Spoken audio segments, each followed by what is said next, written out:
दोस्तों आज हम पढ़ेंगे मौलिक अधिकार। मौलिक अधिकार कहाँ से लिए गए इसके बारे में पूरा डिटेल से पढ़ेंगे, प्रकार पढ़ेंगे, महत्व पढ़ेंगे, इसके सब कुछ पढ़ेंगे हम। देखिए मौलिक अधिकार ये अनुच्छेद 12 से 35 तक है। ये जो है ये भाग 3 में, संविधान के भाग 3 में है और ये अमेरिका से लिया गया है। मौलिक अधिकार अमेरिका से लिया गया है। अब इसके प्रकार कितने हैं इसके बारे में देख रहे हैं, हमारे कौन कौन से मौलिक अधिकार हैं। देखिए मौलिक अधिकार 6 प्रकार के हैं। पहला है समानता का अधिकार। समानता का अधिकार अनुच्छेद 14 से लेके 18 तक है। अनुच्छेद 14 से 18 तक है। और फिर स्वतंत्रता का अधिकार 19 से 22 तक, अनुच्छेद 19 से 22 तक है। 19 से 22 तक है। और फिर शोषण के विरुद्ध अधिकार 23 और 24 हैं। और फिर धार्मिक अधिकार, धार्मिक शिक्षा का अधिकार है। एक धार्मिक अधिकार है हमारा 25 से लेके 28 तक है। फिर अल्पसंख्यक का अधिकार है, जैसे मुस्लिम हो गए, बौद्ध हो गए, इसको जो अल्पसंख्यक है धर्म के हिसाब से उनके लिए ये है 29 और 30 तक अनुच्छेद तक है इतना।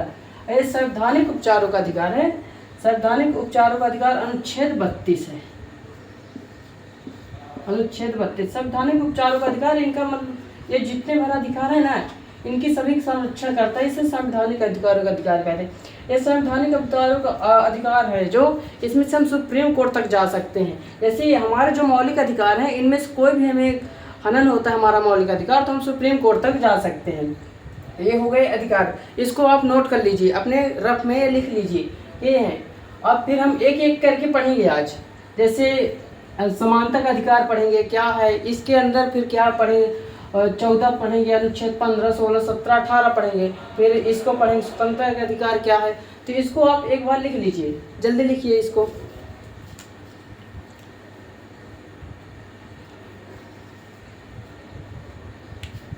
लिख लिए हैं। देखिए अब क्या करना है, अब हम आज पढ़ेंगे इसको पढ़ेंगे, इसको समानता का अधिकार। समानता का अधिकार क्या होता है इसके बारे में देखते हैं। तो इसको हम मिटा दें ताकि आप कंफ्यूज न हो बीच में।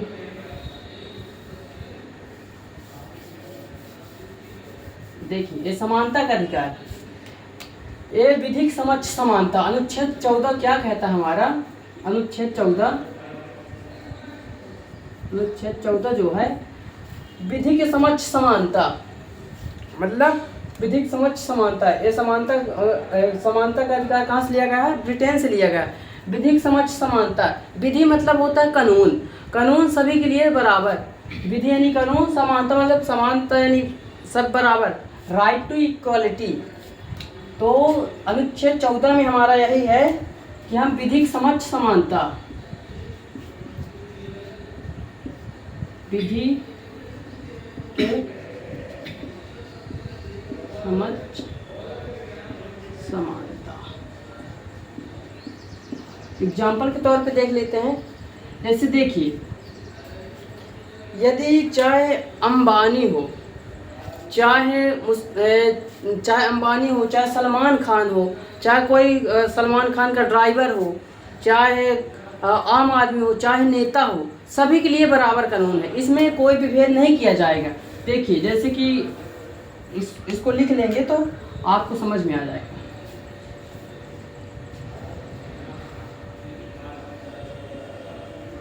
अंबानी ऐसे एग्जाम्पल के तौर पर लिख लीजिए, सलमान खान, कोई नेता होगा चाहे किसी भी पार्टी का हो, इससे मतलब नहीं है। नेता हो गया, आम नागरिक हो गया, आम नागरिक।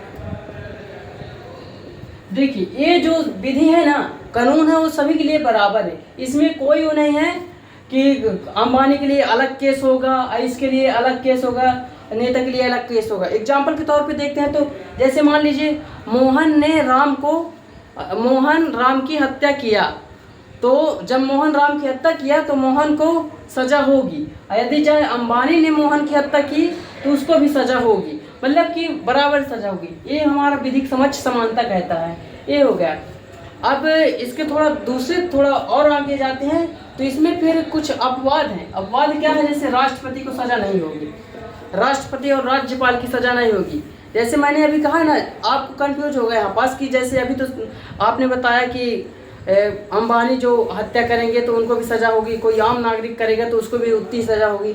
लेकिन राष्ट्रपति और राज्यपाल यदि किसी की हत्या भी कर देते हैं तो उनको सज़ा नहीं होती है। अनुच्छेद 361 जो हमारा कहता है, अनुच्छेद 361 में उनको सज़ा माफ़ है,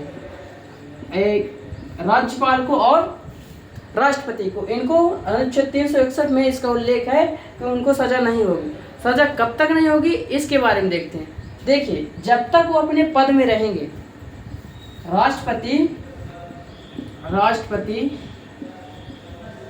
राज्यपाल,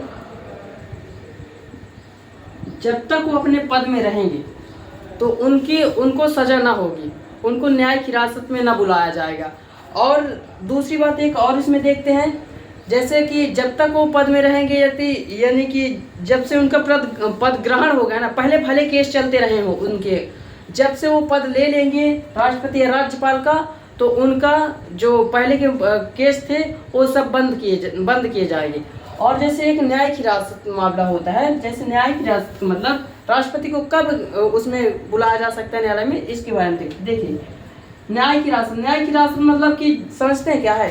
जैसे दीवानी मामले में हो गया, जैसे कि घर में पति पत्नी का लड़ाई हुई, पति पत्नी, जैसे राष्ट्रपति की तो हो सकती है ना लड़ाई पति पत्नी की, अब दोनों तो घरेलू मामला है, भाई की लड़ाई हुई, घर में कुछ भी लड़ाई हुई, तो उस दौर पे राष्ट्रपति को बुलाया जा सकता है, उस दौर पे राष्ट्रपति को न्यायालय में बुलाया जा सकता है।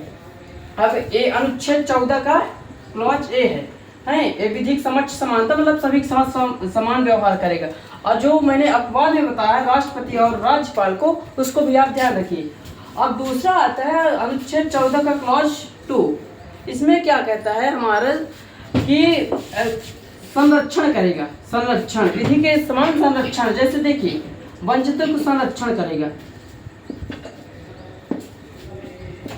संरक्षण का मतलब होता है, जैसे देखिए, कोई वंचित वर्ग है, कोई निम्न वर्ग है, जो हाशी का मतलब समझते हैं, हाशिया नहीं होता किनारा, जो मतलब कि बराबर उसको सोर्स नहीं मिल पाए, तो उसको ऊपर उठाने के लिए कुछ सरकार उनके लिए प्रबंध करेगी। जैसे एग्जाम्पल के तौर पे देखते हैं तो आजकल SC/ST को रिजर्वेशन दिया गया है, और SC/ST हो गया। अब महिलाओं को उठाने के लिए, जैसे महिलाओं की पहले जानते हैं धार्मिक के कारण, समाज के कारण उनको बहुत दबाया गया नीचे, तो इसलिए उनको भी आरक्षण दिया गया है। बच्चों को दिया गया है, बच्चों के लिए अब जैसे देखिए शिक्षा का अधिकार दिया गया है कि उनके पोषण के लिए अलग से उनको 14 साल तक के लिए, आगे हम पढ़ेंगे। देखिए, विधिक समक्ष समानता देख लिया। अब संरक्षण होता है, जैसे संरक्षण, विधिक समक्ष संरक्षण का मतलब होता है कि जैसे वंचित लोग हैं तो उनको उठाने के लिए हमारी सरकार कुछ उनके प्रावधान लाएगी कि ये हमारे उठ सके और सभी बराबर हो सके, ताकि हमारे देश का विकास हो सके और हम सब आगे बढ़ सके, ये होता है। अब देखिए, ये जो मैंने ये वो बताया ना आपको, ये समानता बता दिया और ये संरक्षण का मतलब कि आप कहेंगे कि यहाँ पास तो समानता आपने बताया, अब यहाँ कैसे हो गया, ये तो जर्नल वालों के साथ भी भेद हो गया, तो ऐसा सोचेंगे। लेकिन भेदभाव 2 प्रकार के होते हैं। देखिए, भेदभाव 2 प्रकार के होते हैं, एक होता है तार्किक भेदभाव,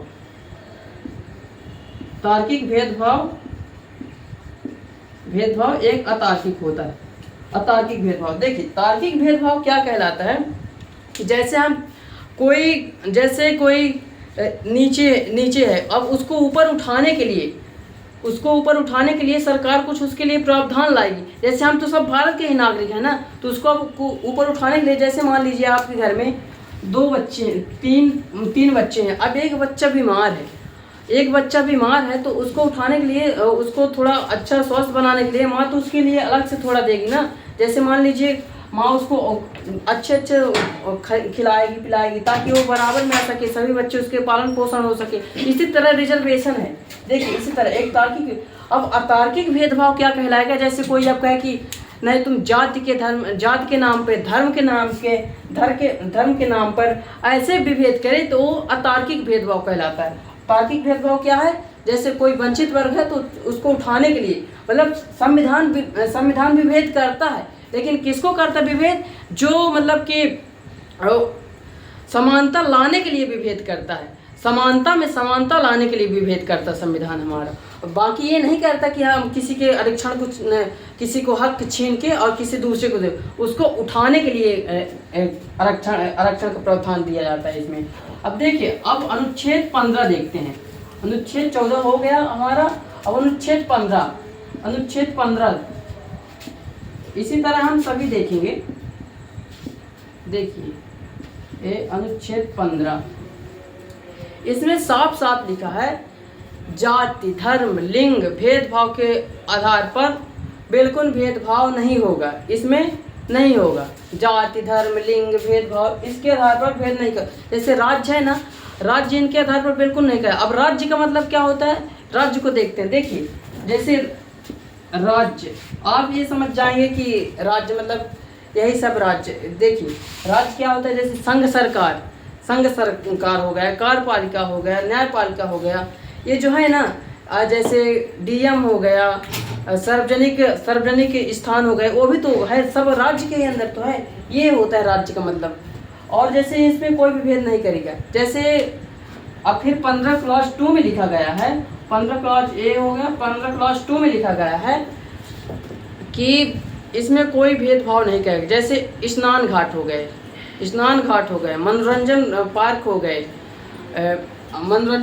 हो गए, स्कूल हो गए, कॉलेज हो गए, यहाँ भी भेद कोई नहीं करेगा। अब इसमें देखिए, जब अंबेडकर को ऐसा लगा कि नहीं, मेरे साथ ऐसा इतना हुआ, मेरे समाज के साथ ऐसा इतना हुआ, इसीलिए अंबेडकर जी ने इसको भाग 3 में रखवाया, ताकि इसको कोई नहीं छीन सकता। हमारा मूल अधिकार कोई नहीं छीन सकता, ये हमारा जन्म सिद्ध अधिकार है, इसको हमें बिल्कुल जन्म सिद्ध अधिकार मानिए। ये मैग्ना कार्टा भी कहते हैं, ये मौलिक अधिकार को हमारा मैग्ना कार्टा भी कहते हैं। मैग्ना कार्टा शब्द मैं बता दूं, मैग्ना कार्टा शब्द कहाँ से आया। मैग्ना कार्टा शब्द ब्रिटेन से आया, ब्रिटेन से ये मैग्ना कार्टा शब्द आया है। और इसका मैग्ना कार्टा शब्द का मतलब ये होता है कि जैसे समानता, सभी को समान। वहाँ किसान वर्ग ने, मध्य वर्ग ने आंदोलन किया, तो वहाँ की पार्लियामेंट ने, फिर जब बहुत आंदोलन होने लगा तो वहाँ की पार्लियामेंट ने सोचा अरे बहुत बड़ा ये हो रहा है प्रोटेस्ट, तो इसको दबाने के लिए, मतलब इसका न्याय सुनने के लिए सभी को समान अधिकार दे दिए गए। तभी से हमारा इसके मैग्ना कार्टा आ गया, मौलिक अधिकार का और उल्लेख होने लगा तभी से। अब देखिए जो 16 है हमारा अनुच्छेद, अब 16 हमारा क्या कहता है। देखिए अनुच्छेद 16 जो है ये कहता है लोक नियोजन में समानता।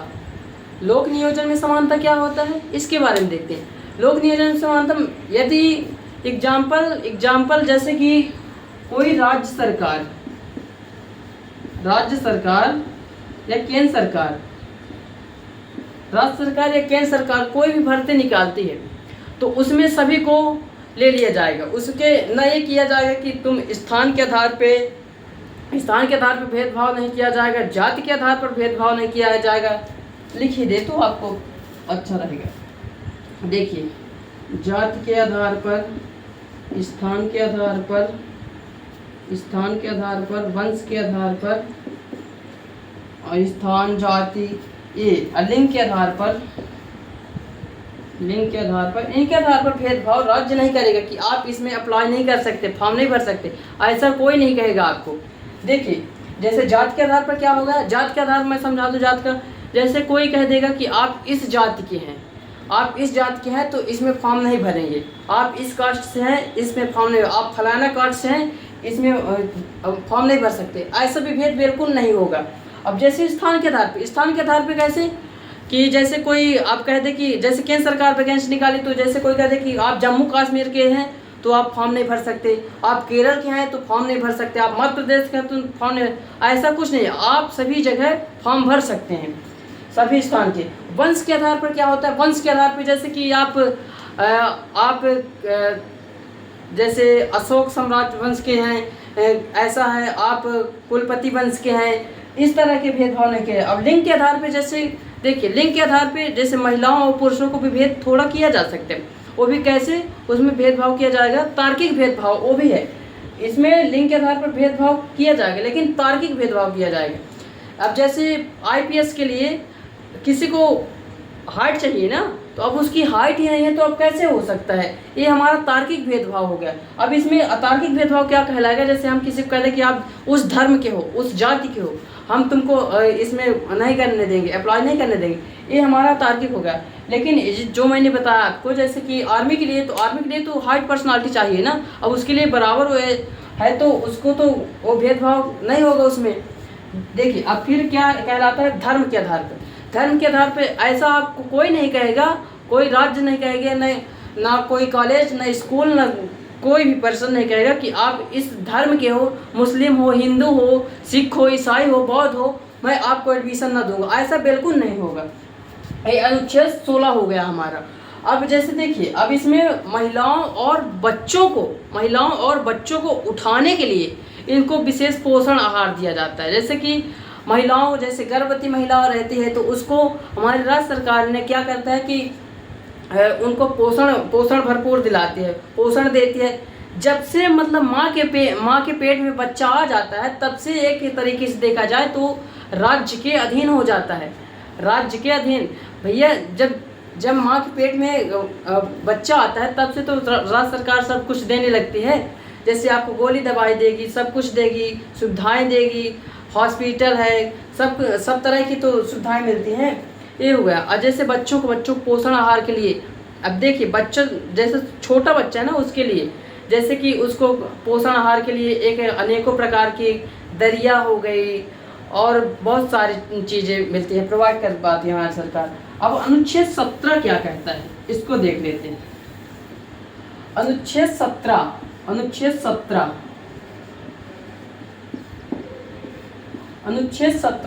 17 हमारा कहता है छुआछूत का अंत। छुआछूत का अंत, अस्पृश्यता का अंत, मतलब अनटचबिलिटी। देखिए ये छुआछूत का अंत क्या है? जैसे आपको कोई नहीं कहेगा, ये मतलब समानता की बात तो है। देखिए अनुच्छेद 14 से 18 मतलब जाति, धर्म, लिंग भेदभाव इनके आधार पर बिल्कुल नहीं, कोई छुआछूत नहीं करेगा। आपको कोई ऐसा नहीं कहेगा कि आप इस जाति के हो तो आप ऐसा नहीं कर सकते हो। देखिए छुआछूत का अंत बना था हमारे जो ये है न्यायपालिका है, जो ये बनाई थी 1955 में एक्ट बना था छुआछूत का अंत एक्ट बना था 1955 में। अब देखिए छुआछूत का अंत ये हो गया। अब जैसे देखिए इसमें एक प्राकृतिक न्याय होता है। आपको प्राकृतिक न्याय मैं बता दूं, प्राकृतिक न्याय क्या है। जैसे पहले 1989 में SC/ST एक्ट आया। SC/ST एक्ट आया तो इसमें क्या हुआ कि SC/ST एक्ट जब आया तो इसमें ऐसा था, प्रावधान था कि इनको मतलब जैसे छुआछूत का पहले बहुत प्रभाव था, आज भी गांव में देखेंगे तो छुआछूत बहुत है। आप किताबी तौर से छुआछूत हटा है, लेकिन मानसिक रूप से आज भी छुआछूत है, बहुत है। आज भी आप गांव में जाएंगे तो आज भी निम्न वर्ग के लोग को कभी कुर्सी नहीं देते।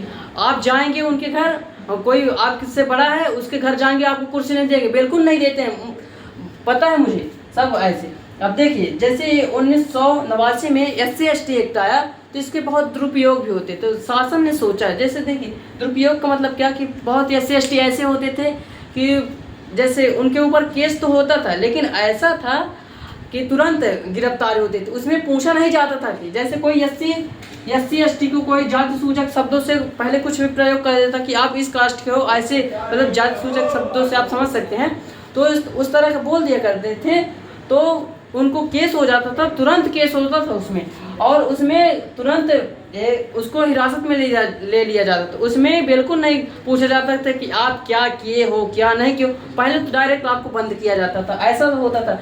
लेकिन फिर इसमें दुरुपयोग होने लगा। फिर सुप्रीम कोर्ट हमारी सोची कि नहीं, इसका दुरुपयोग बहुत ज़्यादा होता है, तो फिर इसके लिए एक प्राकृतिक न्याय का आया। जैसे प्राकृतिक न्याय का मतलब होता है कि पहले दोनों पक्ष को सुने और उसके बाद फिर हम उसका निर्णय करें। तो अब ऐसा नहीं होता है। जो SC/ST है, अब पहले दोनों पक्षों को सुना जाता है कि क्या हकीकत में उसने ऐसा किया है, तभी उसके ऊपर फिर उसकी सज़ा सुप्रीम कोर्ट मतलब न्यायालय सुनाता है उसकी। अब जैसे देखिए इसी तरह एक था दहेज प्रथा। दहेज प्रथा में ऐसे होता था कि जैसे महिला ने दहेज प्रथा का वो लगा दिया कि ये इसने हमें दहेज के कारण हमें प्रताड़ित कर रहा है, तो उसको भी ऐसे हो जाता था कि उसको भी डायरेक्ट हिरासत में ले लिया जाता था और उसकी बात नहीं सुना जाता था, चाहे जैसे जिस वक्त में हो उसकी हिरासत में ले लिया जाता है। तो इसके लिए प्राकृतिक न्यायालय ने खोजा। और फिर एक और था, जैसे हो गया जैसे गर्भवती महिलाएं हैं ना, उनके लिए जैसे कोई हॉस्पिटल है, चाहे प्राइवेट हॉस्पिटल हो चाहे सरकारी हो, अब उसमें डॉक्टर यदि कुछ करता है कि बोलता है कि मैं नहीं ऐसा ना करूँगा, मैं दवाई ना करूँगा, ये है ऐसा वैसे बहाने बताएगा, तो उसमें भी डायरेक्ट डॉक्टर को केस हो सकता था। लेकिन अब ऐसा नहीं, पहले दोनों पक्ष को देखा जाएगा फिर होगा। तो आप इसको देख लिए समझ गए होंगे दोस्तों। अब देखिए, अब अनुच्छेद हम 18 पढ़ते हैं। जो अनुच्छेद 18 क्या कहता है? उपाधियों का अंत। उपाधियों का अंत मतलब कि जो पहले जब अंग्रेज के ज़माने में उपाधि रखते थे, हम राजा हैं, बहादुर हैं, हम नाइट हैं, हम राय बहादुर हैं, इस तरह की उपाधि हमारी राज्य सरकार बिल्कुल नहीं देगी। इस तरह की उपाधि बिल्कुल नहीं देगी। जैसे कोई अब कह दिया कि गांव में तो देखते हैं नाम होता है वकील और चलाता बैल है, ऐसे थोड़ी ना होता है। इस तरह उपाधि बिल्कुल नहीं। देखिए, जैसे उपाधि कैसे देखिए, उसकी योग्यता के अनुसार दी जाएगी। सेना के क्षेत्र में दी जाएगी, शिक्षा के क्षेत्र में दी जाएगी, 2 जगह दी जाएगी उपाधि। जैसे देखिए, इसमें उपाधियों का क्या लिखा है, इसमें अनुच्छेद 18 में क्या लिखा है? राज्य किसी भी प्रकार की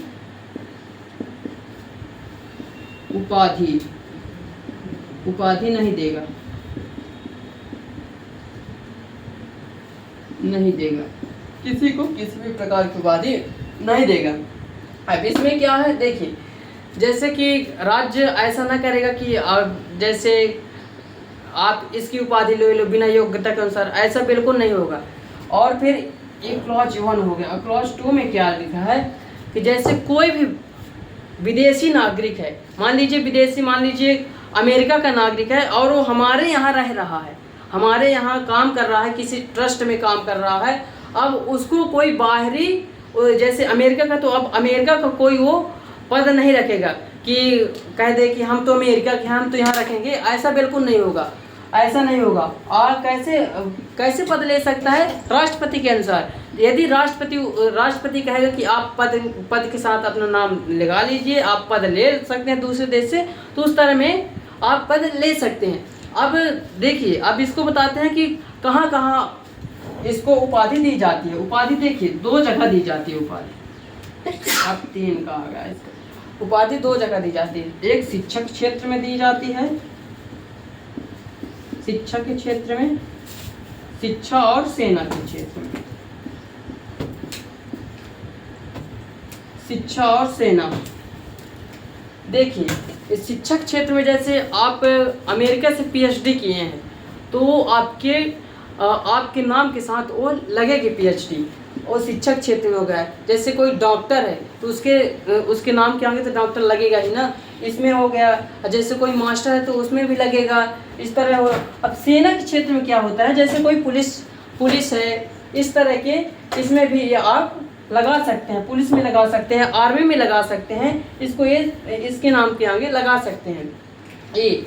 अब देखिए, अनुच्छेद मैंने कितने आपको बताए? अनुच्छेद 14 से 18 समानता का अधिकार बताया, फिर 14 बताया, 15 बताया, 16 बताया, 17 बताया और 18 बताया। हमने आपको सभी अधिकार बता दिए हैं। इसमें जो समानता का अधिकार, राइट टू इक्वलिटी, इसको मैंने आपको सभी बता दिया। अब अगली वीडियो में दोस्तों हम पढ़ेंगे अनुच्छेद 19 से 22 तक। ये देखिए, इसमें से 2-3 तो ऐसे हैं बहुत इंपॉर्टेंट है, लेकिन 2 तो बहुत ज़्यादा इंपॉर्टेंट है। इसमें क्वेश्चन आता है, चाहे आप किसी में भी, चाहे एक नॉर्मल सी वैकेंसी, छोटी सी वैकेंसी हो, चाहे आप UPSC तक ले सकते हैं। इसमें से जो अनुच्छेद 14 है और अनुच्छेद 18 है, इनमें से बहुत क्वेश्चन आते हैं, बहुत ज़्यादा आते हैं, इसमें से बहुत आते हैं क्वेश्चन।